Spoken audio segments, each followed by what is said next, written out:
video, let's talk about, meron po akong katanungan na gustong sagutin, matagal na po itong nag-PPM sa akin, ano daw ba?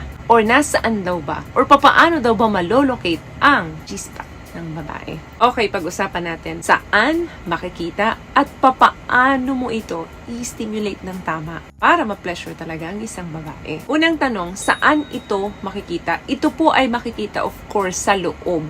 2 to 3 inches, meaning 2 to 3 inches ng daliri natin. Nasa front wall po yan. Hindi po pwedeng maipapasok ang isang bagay dyan. Then, sisigihan mo ng sisigihan, then tatamaan mo. Hindi po. Once na may pinasok ka, either daliri mo yan o anuman, sandata mo yan or laruan, dapat facing siya pataas. Halimbawa, ito ang daliri mo. Dapat nakaganon. Hindi pwedeng nakaganon. Kapag ito ay nalaro mo ng tama, sobrang magbibigay ng malaking pleasure yan sa isang babae. Na pwedeng mag-contribute na makakatapos talaga ang babae. Marami na pong debate na nagagawa dito yung mga experts natin na sinasabing wala naman daw talagang G-spot na sinasabi. Ito lang daw ay parte lang talaga nung tinggel ng babae na nasa loob. Dahil nga po ang tinggel ng babae ay isang network, meaning maliit na kuntil o maliit na maning shape, pero sa loob niyan ay malaki po. Yan po ay parang tip lamang or dulo lamang ng iceberg. So, meaning nasa ilalim. Ito yung pinaka-tinggel at yung pinaka-kabuuan niya is nasa ilalim. So meaning, maliit lamang ang nasa labas.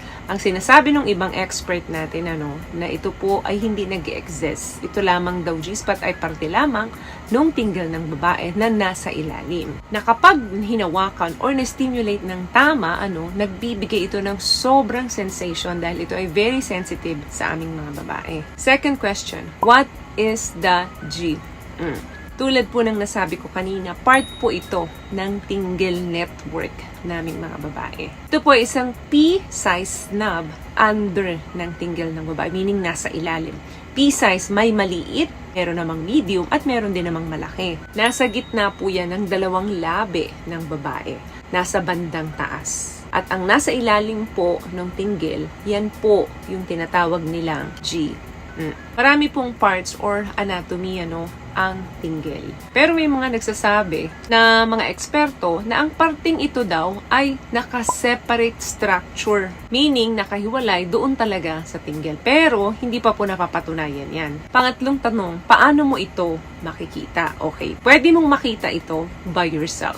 Halimbawa, sa aming mga babae, nagsosolo ang babae. Pwede niyang makita yan sa pamamagitan ng pagpasok ng kanyang daliri. At pwede rin naman ikaw na naka-assist doon kay Mrs. What I love about this product, itong No More Dark Secret ng K-Skin, bukod sa may advanced whitening na siya na kung saan pwede niyang matulungan na pumuti yung mga singit-singit mo, moisturizing, meron siyang anti-irritation, antibacterial, maintain healthy pH level. Hindi lang pambabae, meron din po tayong pang-lalaki. Ano pong gagawin? Kailangan ipasok mo ang iyong daliri. Hindi mo yan masisilip ng mata mo, pero makakapa mo yan. 2 to 3 inches ng daliri mo. Kapag pinasok mo yan, dapat nakaganito. At dun mo kakapain sa taas yan. Yung medyo magaspang dyan, na para siyang kasing gaspang ng gilagid natin, nandun po iyan. Kasi kapag pinasok mo ang daliri mo dyan, makinis yan, makakapa mo. Pero once na nakapa mo, yung spot na yan, medyo magaspang.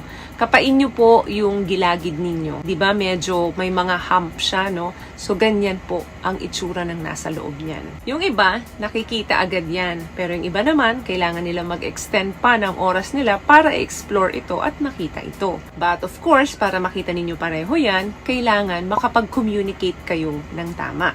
Without pressure or expectations. Kasi mamaya, hanap ka ng hanap, pag hindi mo nakita, magagalit ka. Or mapufrustrate naman ang babae. Kailangan pareho kayong open mind para ma-experience ninyo to unfold naturally. Kung ano talaga yung hinahanap nyo. Ang technique dyan, ini-enjoy ninyo habang hinahanap ninyo. Kasi po, after ng 3.6 inches long ng vaginal canal ng babae, pwede na po ninyong maabot ang cervix ng babae. So, dapat nakarelax, komportable, at meron kang friendly or tahimik na environment to locate it on yourself or with your partner. Now, papaano mo pasisiyahin ang part na yan since nahanap mo na? Tulad ng nasabi ko kanina, dapat gentle ang pagpasok dito. Kung hindi man daliri mo, meron kang laruan, or yung sandata mo, dapat gentle lang.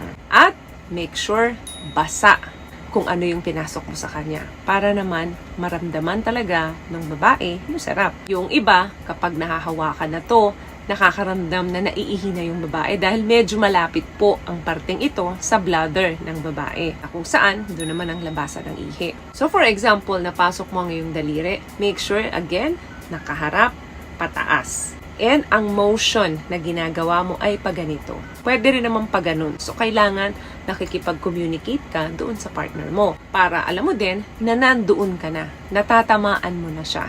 Communication is key para ma-engage ka, na mahanap mo at ma-explore mo yung spot na yan ng mga babae. Very important na mag-guide ka ng partner mo para malaman mo kung may sensation ba dun sa ginagawa mo. Best guide ang maibibigay sa'yo ng partner mo kapag nag-share siya ng experience niya sa'yo. Pwedeng iba-iba po ang nararamdaman ng mga babae. So, nagba-vary po yan. Depende, person to person. So, may nakuha ka bang tips sa mga napag-usapan natin ngayon? At kung nagustuhan mo ang ating video, please give it a thumbs up, comment down below, and also share this video na rin po sa mga kaibigan na sa tingin niyong matutulungan ng video natin. Once again, palagi po kayong mag-iingat at palagi po kayong manalangin. Thank you guys for watching and see you in our next one. Always love yourself and be a blessing. Bye!